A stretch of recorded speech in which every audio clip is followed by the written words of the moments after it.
Hello everybody, welcome back. This is like my third time, I think, trying to record this podcast, and honestly, how many times it's taken me to record it is so on sync with what we're going to talk about. So what I've been trying to bring to you guys and trying to talk about is the art of the creative flow. It is how I've killed my creative flow and what I'm doing to bring it back to life. I know in this time that I have been needing rest, and I thought that I could rest but still record a podcast. And I thought I could rest but still do a little bit of this. And I've just been so humbled. I tried to record this already. Plenty of storage, plenty of battery, and my phone just like shut off, and it's a new phone. It was the craziest thing. It recorded like a couple minutes, and I was like, okay, well aware, I'm humbled. And then I was out at this adorable place, and I thought, I'm just gonna capture a picture, I'm just gonna get this. And I left my phone in the car, and the car was like far away and locked, and I was like, okay, universe, I hear you. I need to be present without my phone. Like, I just kept getting these little downloads, and then like 2 more times I tried to press record and it just wasn't it. So we are finally here, and I'm finally telling you guys about how I accidentally killed my creative flow and how I'm trying to bring her back. Really what happened here was I get super excited. I move in cycles, and I know it's just who I am. It's just what I do. I'm getting better at recognizing when I'm doing it, so that way the downfall or the body slam of the universe is a little bit softer each time. I'm learning to fall a little bit easier. But I just naturally get really, really excited about new things and go all in to the point where I really suffocate the idea and the enjoyment out of it. And so I did this with showing up on the internet. I just got so excited. I was so amped up to be doing this. It was something that I have dreamed about for a really long time and wanted to finally do. And then once I started doing it, I just got so excited and I just ran with it because it is my dream to hold space and to exist in this space and share my experience. I was just so excited about it, and I just went to the point where it became forced and I could feel it, and I tried to push past, and then I got exhausted. And that's how I killed my creative flow, because the creative flow cannot come from force. We cannot force ourselves to create art. We cannot force ourselves to be creative. Even as something so simple as like how I was dressing. I accessorize a lot. I love to accessorize. I love to play with clothes and outfits. It's fun for me. It is a creative expression. And I wasn't even feeling like doing that. And I'm like, okay, if I don't even want to wear a cute outfit, we know something's wrong. But I heard this quote the other day, or I heard someone talking the other day, and she said, our dreams are like plants. We are nature. Our dreams are nature.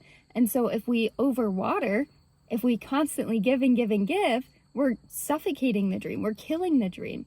But if we give the dream a little bit of water, space, sun, it grows into something so beautiful. And that is the balance that I'm bringing back into my life. That is the balance that I have to find. And I do this with everything. I get really excited, I go all in, I get burnt out, and then I find my balance.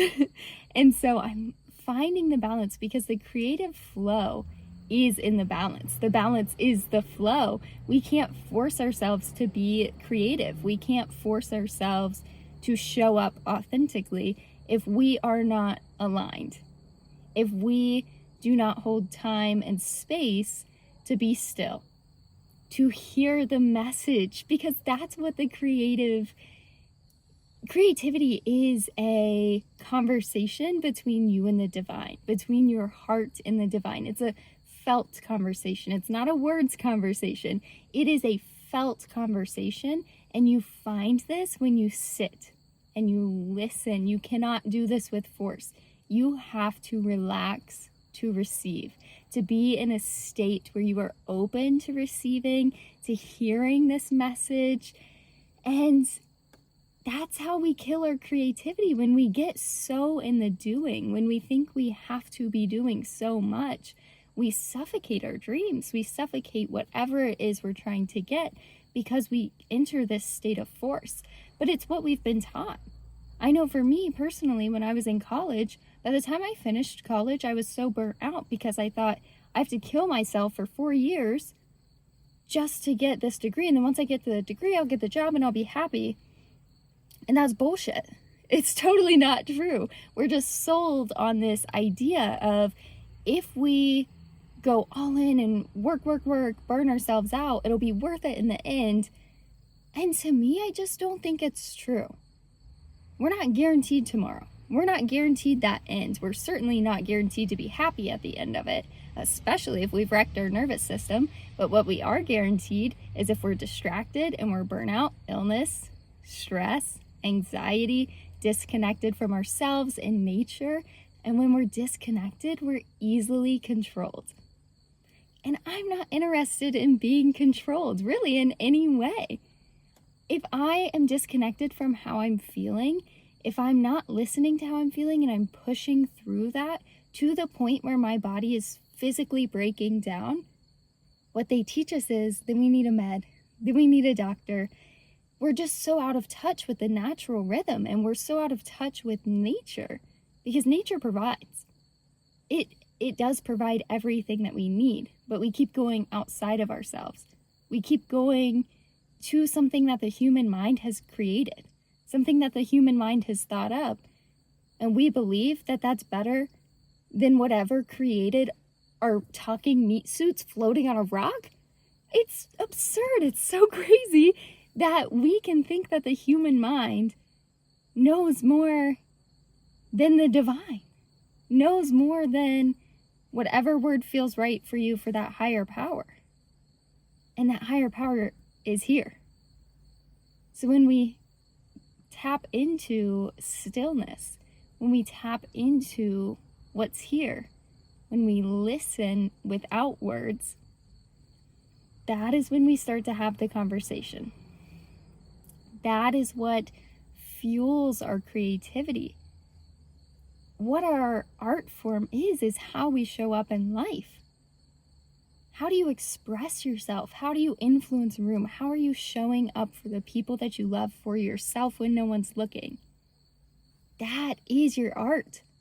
Your life is your art. We are all artists in so many different ways. And that's the best part about it, is that we all get to express our creativity and our art in totally different ways. And that's what makes being human so fun, because it's so fun to watch other humans create such a beautiful life. But our life, how our life feels to us, that is our art. That is the biggest art project you will ever work on. And if you are not connected, if you don't have stillness, if you aren't honoring rest and quietness and stillness, it's hard to show up. It's hard to know where you're showing up from because you don't have that platform. You don't have that stillness. It's the as within, so without. If you have peace within, you will have peace without. If you are so settled and in tune with who you are, behind all the hats you wear, behind all the roles you play, who sits behind that, who exists behind that, if you are in touch with that wholly and you know her and you love her, then no matter what the situation is, you're showing up as yourself. And it's a continual balance. It's not something we learn once. Take it from me. I have moved in this cycle through so many different things in life. It is just how the human mind, or just my human mind, works. I get excited, I go all in, I get burnt out, I crash, and then I have to find my balance. And I'm working on cutting the big waves out, but that is how I'm learning. And so I'm sharing because if I can keep someone else from having to crash and kill their creativity, that's amazing. So how am I bringing her back? I am just letting myself be.